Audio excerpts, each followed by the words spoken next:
Hello students, I am Satta sir. Today I am going to teach you narration for class 9 and 10. গত ক্লাসে আমরা 15 নম্বর উল্টা করেছিলাম, একটু বাকি ছিল, এক্সাম্পলটা বাকি ছিল। দেখো এক্সাম্পলটা আমরা একটু দেখিয়ে দিই। Father said to me don't quarrel. Imperative সেন্টেন্সের রুলসটা সেখানে দেখানো হয়েছিল। তাহলে ডোন্ট কোয়ারেল এখানে কিন্তু নিষেধ করলো, ঝগড়া করে না, তাই না? নিষেধ থাকলে আমাদের ফরবেড বসে সেড টুর পরিবর্তে, তাই বসলো father forbade me to quarrel. আমরা জানি যে ইম্পারেটিভ সেন্টেন্সে ভার্বের কোনো পরিবর্তন হয় না, প্রেজেন্ট ফর্মটাই থাকে। এখানে ফরবেড মানে নিষেধ করা, এই জন্য এখানে ডোন্ট উঠে গেল, কিন্তু শুধু কোয়ারেল বসলো, নট টু কোয়ারেল কিন্তু বসলো না। ফরবেড বসালে এখানে কিন্তু নট বসবে না, এটা মনে রাখতে হবে। শিক্ষার্থী বন্ধুরা, তোমরা যদি লেসনটা তোমাদের পছন্দ হয়, তোমাদের যদি দরকার হয়, তাহলে কিন্তু খুব মনোযোগের সাথে দেখতে হবে এবং বারবার দেখতে হবে যাতে রুলসগুলো তোমার মনে থাকে। এরপরে দেখো 15 আর একটা জিনিস, যদি সম্বোধন করা হয়, সম্বোধন যদি করা হয়, যেমন এক্সাম্পল দিলে বুঝবা, যেমন এক বন্ধুদেরকে বললো ফ্রেন্ডস, বা একজনকে বললো ব্রাদার, এটাই সম্বোধন করা, তাই না? He said to them friends help me. Help me দেখছো ইম্পারেটিভ সেন্টেন্স, এখানে কিন্তু ফ্রেন্ডস আসছে, সম্বোধন করছে। আর সেই সম্বোধন করলেই তোমার অ্যাড্রেসিং আনতে হবে। অ্যাড্রেসিং দেম অ্যাজ ফ্রেন্ডস, তাদেরকে বন্ধু বলে সম্বোধন করা হলো। অ্যাড্রেসিং দেম অ্যাজ ফ্রেন্ডস, মাথায় রেখো কথাটা। এরপরে দেখো he requested them to help him. এই যে এইটুকের পরে তারপরে এখান থেকে আসলো, যেহেতু এখানে imperative sentence. Requested help me, আমাকে সাহায্য করো, মানে কি এটা অনুরোধ করলো, সেইটুর পরিবর্তে এই জন্য আমরা রিকোয়েস্টেড বসালাম। দেম তারপরে কি বসালাম? টু। ইম্পারেটিভ সেন্টেন্সে কনজাংশন টু বসে, সেই টুটা আমরা বসালাম। এরপরে হেল্পের কিন্তু আমরা কোনো পরিবর্তন করলাম না। ইম্পারেটিভ সেন্টেন্সে টেন্সের কোনো পরিবর্তন হয় না। এরপরে দেখো 15 লেট দিয়ে, ইম্পারেটিভ সেন্টেন্সে লেট দিয়ে শুরু হলে সেটা কিভাবে করতে হয়, এটা বেশ ইম্পর্টেন্ট একটা বিষয়। দেখো একটা এক্সাম্পল দিয়ে আমরা বোঝাই। হি সেড টু মি, সে আমাকে বললো let us go out for a walk, চলো আমরা বেড়াতে যাই। তাহলে ইনডাইরেক্টলি দেখো লেট থাকলে পরে সে কি করছে, চলো আমরা, একটা প্রস্তাব করছে, কিন্তু এই জন্য এখানে প্রপোজড টু বসাতে হচ্ছে। আর প্রপোজডের সাথে সবসময় টু যাবে, টু কিন্তু বাদ যাবে না। He proposed to me that, একটা ইম্পারেটিভ সেন্টেন্সে কনজাংশন দ্যাট হইতো না, টু হইতো, কিন্তু লেটাস লেট দিয়ে থাকলে সেখানে কিন্তু অবশ্যই কনজাংশন দ্যাট বসবে, এটা কিন্তু মনেই রাখতে হবে।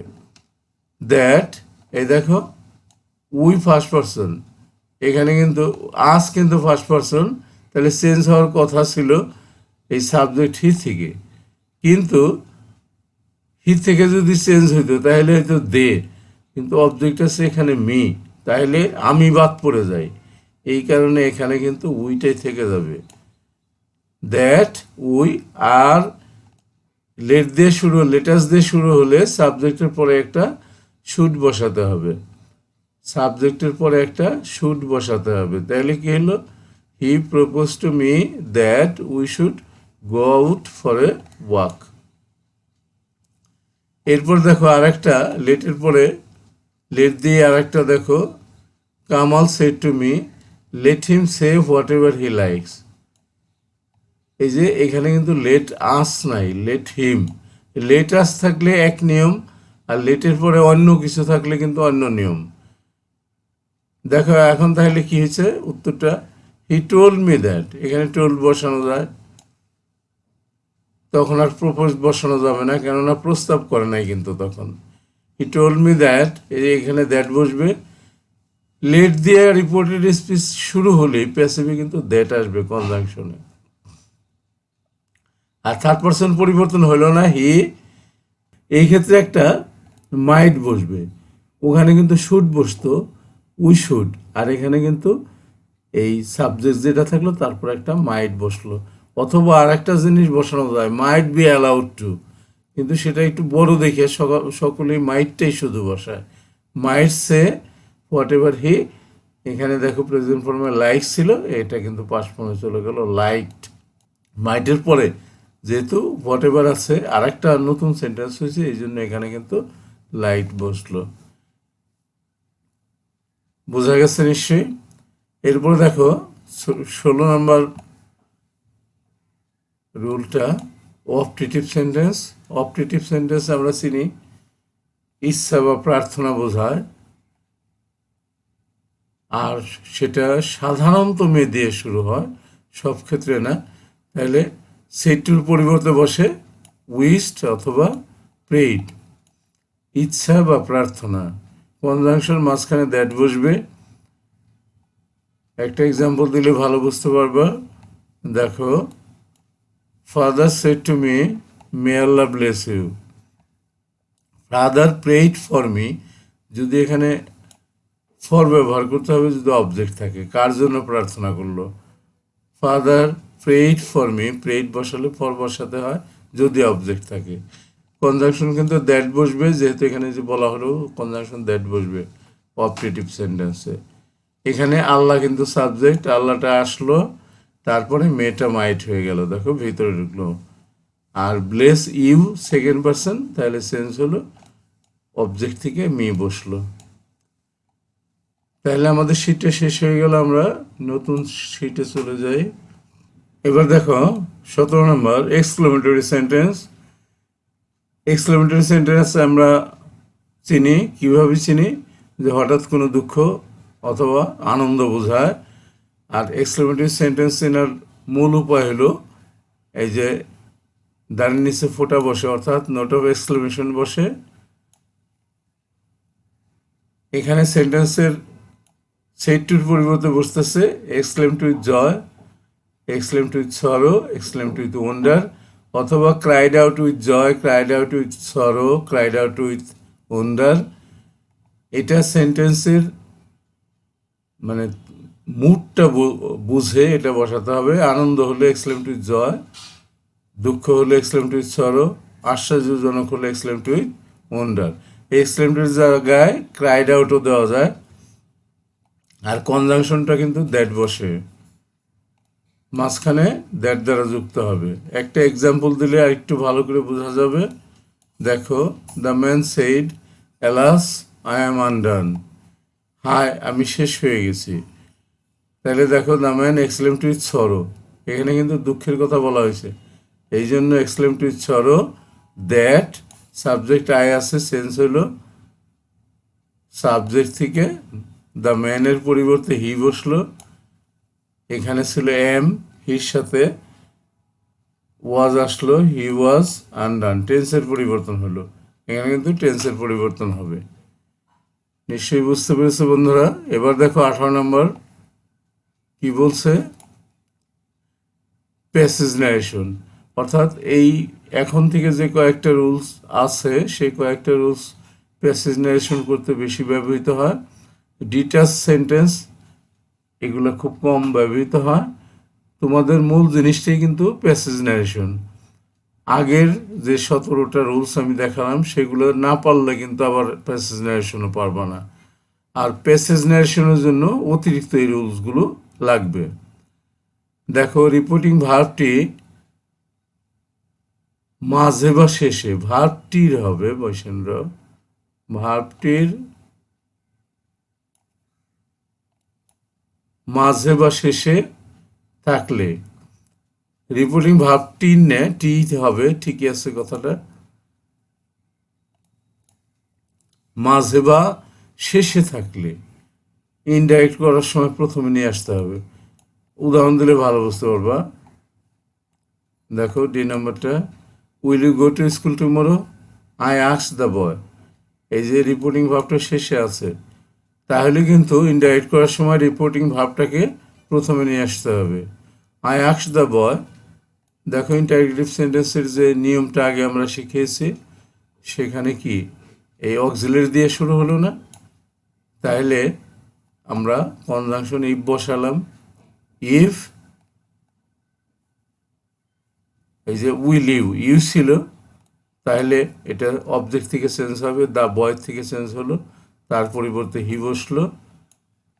এরপর আছে উইল ছিল, তাহলে উড বসলো। তারপরে উডের পরে কিন্তু পরিবর্তন হলো, would go to school. Yesterday ছিল, দেখ টুমোরো ছিল, দেখো দ্য ফলোয়িং ডে। টুমোরো থাকলে দ্য ফলোয়িং ডে আমরা আগে এই রুলসগুলো শিখিয়েছি। নিকটবর্তী শব্দগুলো দূরবর্তী শব্দে রূপান্তরিত হয়। এরপরে দেখো 19 নম্বরটা কি বললো, দুই বা ততোধিক বাক্য থাকলে তখন আমরা কি করব? কোনো বক্তার পরপর একাধিক উক্তি থাকলে দ্বিতীয় বা তৎপরবর্তী উক্তিগুলো ক্ষেত্রে কি হয় সেটা আমরা পরবর্তী শীটে দেখাচ্ছি। যদি সেই সেন্টেন্সগুলো একই বক্তার একের অধিক সেন্টেন্সগুলো সেগুলো যদি অ্যাজার্টিভ হয়, দ্বিতীয় সেন্টেন্সটা যদি ধরি, অ্যাজার্টিভ হলে অ্যাডেড, তা অথবা ফার্দার অ্যাডেড। তৃতীয় সেন্টেন্স যদি হয় further added, also said, again said, এগুলো বসানো যায়, বসাতে হয়। আর ইন্টারগেটিভ সেন্টেন্সের ক্ষেত্রে also asked, again asked, further asked, এগুলো বসাতে হয়। এক্সাম্পল দিলে তোমরা ভালো বুঝতে পারবে। দেখো একটা example, the old man said to me, you can go home now, you may come tomorrow. দুইটা সেন্টেন্স কিন্তু এখানে বললো। তাহলে দেখো the old man told me that, এটা কিন্তু অ্যাজার্টিভ সেন্টেন্সে আছে, এই কারণে কিন্তু আমরা এখানে কনজাংশন দ্যাট বসালাম। ইউ সেকেন্ড পারসন চেঞ্জ হলো অবজেক্ট থেকে, আই বসালাম, ক্যান আছে, কুড বসলো, গো হোম নাও আছে, দেখো দেন বসলো। এরপরে দেখো আরেকটা সেন্টেন্স আছে, একই বক্তা কিন্তু বলছে, ওল্ড ম্যানই বলছে আমাকে, ইউ মে কাম টুমোরো। তাহলে ওল্ড ম্যানের পরিবর্তে হি বসালাম, হি অ্যাডেড দ্যাট, সে আরও যুক্ত করলো যে আই, মানে ইউ আছে, তাহলে আমাকে বলছিল, আই মে আছে, আমরা মাইট বসালাম, মাইটের পরে টেন্সের কোনো পরিবর্তন হয় না, কাম টুমোরো থাকলে দ্য নেক্সট ডে। নিশ্চয়ই তোমরা বুঝতে পেরেছো বিষয়টা। এরপর দেখো 20 নম্বরটা কি বলছে, ইয়েস নো। ডাইরেক্ট ন্যারেশনে, প্যাসেজ ন্যারেশনে যদি একজন প্রশ্ন করলো আরেকজন উত্তর দিল ইয়েস বা নো, তখন কিভাবে লিখতে হয়? এটা প্রতিটা প্যাসেজ ন্যারেশনেই থাকে, সুতরাং এটা অবশ্যই মনে রাখতে হবে, ভালো করে দেখে নাও। ইয়েস থাকলে replied in the affirmative, no থাকলে রিপ্লাইড ইন দ্য নেগেটিভ ব্যবহার করতে হবে। এক্সাম্পল দেখো, বুঝতে সুবিধা হবে। Meena said to me, have you finished the work? I said yes. তাহলে একজনে প্রশ্ন করলো আর একজনে উত্তর দিল, তাই না? মিনা আমাকে জিজ্ঞেস করলো, তাহলে প্রথম সেন্টেন্সটা আমরা সেরে নিই আগে। Meena asked me, interrogative sentence, auxiliary verb দিয়ে শুরু হয়েছে, এই জন্য কনজাংশন ইফ বসালাম। ইয়ের পরিবর্তে আমরা অবজেক্ট মি, সেখান থেকে আই নিলাম, হ্যাভ আছে, হ্যাড হয়ে গেল, ফিনিশ দ্য ওয়ার্ক। এই প্রথম সেন্টেন্সটা শেষ হয়ে গেল। দ্বিতীয় সেন্টেন্সে কি বলছে, আই সেড ইয়েস, এখানে কিন্তু আমি উত্তর দিলাম, আমাকে প্রশ্ন করা হয়েছিল, আমি উত্তর দিলাম যে হ্যাঁ, তাহলে I replied in the affirmative. নিশ্চয়ই তোমরা বুঝতে পেরেছ। আমরা পরবর্তী শিটে চলে যাই। দেখো 21 নম্বর রুলে কি বলছে, সার থাকলে কি হয়? ডাইরেক্ট স্পিচে সার থাকলে, ইনডাইরেক্ট স্পিচে সার এর পরিবর্তে অ্যাড্রেসিং এস স্যার সেটাও বসানো যায়, অথবা রেসপেক্টফুলি বসানো যায়। আমরা সাধারণত রেসপেক্টফুলি বসাই, ওটাও বসানো যাবে। অ্যাড্রেসিং এ স্যার, সেটাও বসানো যাবে। দেখো তাহলে একটা এক্সাম্পল দিই আমরা। Tina said to the principal, "Sir, I need 1 day leave." Tina principal sir কাছে গিয়ে বলল, স্যার বলল এবং বলল যে আমার একদিনের ছুটি দরকার। তাহলে টিনা কেমন করে বলল? রেসপেক্টফুলি। স্যার বাদ দিয়ে আমরা রেসপেক্টফুলি বসালাম। Tina respectfully told the principal that, এটা অ্যাজার্টিভ সেন্টেন্স, এই কারণে দ্যাট বসালাম। আই ফার্স্ট পারসন চেঞ্জ হলো, সাবজেক্ট থেকে টিনা, টিনার পরিবর্তে আমরা সি বসালাম। নিডটা ছিল প্রেজেন্ট ফর্মে, পাস্ট ফর্মে চলে গেল নিডেড 1 day লিভ। এবার দেখো 22 নম্বরটা সোয়ার, শপথ করে বলা। ডাইরেক্ট মিসে by Allah, by Jove, by God, by my life ইত্যাদি থাকলে, অর্থাৎ শপথ করে বলা থাকলে। ইনডাইরেক্ট স্পিচে সোয়ারিং বাই আল্লাহ, ওই আল্লাহ গড যেটা থাকে সোয়ারিংটা আগে বসবে, swearing by Allah, swearing by God ইত্যাদি বসে। একটা এক্সাম্পল দিলে ভালো বুঝতে পারবো। দেখো, by Allah he replied, I will not leave the house, মানে কসম করে বলা আর কি। Swearing by Allah he replied that, দেখছো বাই আল্লাহ, এটা সোয়ারিং, সোয়ারিং কথাটা মনে রাখতে হবে। Swearing by Allah he replied that he would not leave the house. বাকিটুকু নিয়ম অনুসারে বসলো। তাইলে আমাদের লেসনটা কিন্তু শেষ হয়ে গেল। পরবর্তী লেসনগুলো কিন্তু আমরা এসএসসি টেস্ট পেপার সেট থেকে করাবো, খুব গুরুত্বপূর্ণ থাকবে, অবশ্যই সেগুলো দেখবা।